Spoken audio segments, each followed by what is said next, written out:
В Майами жизнь миллиардера Майкла Хадсона изменилась в одно мгновение. На скоростном шоссе его Теслу протаранил грузовик, потерявший управление. Стекло, искры, визг металла и тьма. Несколько недель он провел в коме, окруженный аппаратами, которые поддерживали дыхание.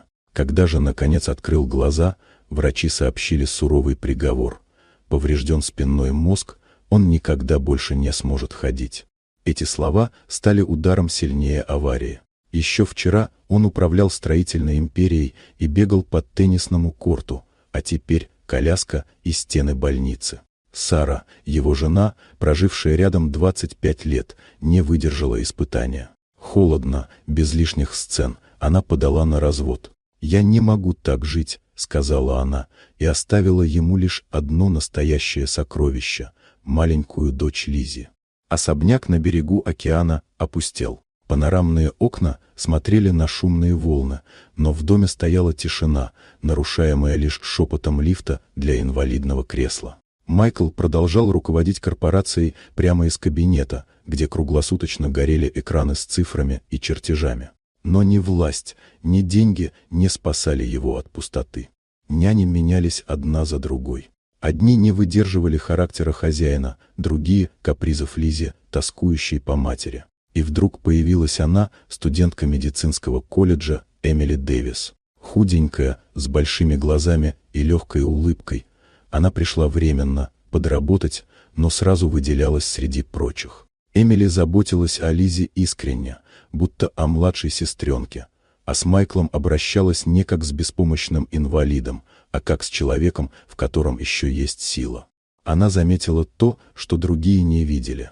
Майкл смирился с приговором и тихо сдавался каждый день. Эмили не могла этого допустить. У нее был личный опыт. Ее брат после аварии заново учился стоять и ходить, и она верила, что и здесь возможно чудо. Сначала Майкл отмахивался, но ее настойчивость сломила его равнодушие. Так начались тренировки. Сначала легкие упражнения, потом более сложные, иногда с болью, срывающей дыхание. Неделя за неделей его тело оживало, мышцы дрожали, пальцы вновь слушались. Впервые появилась надежда.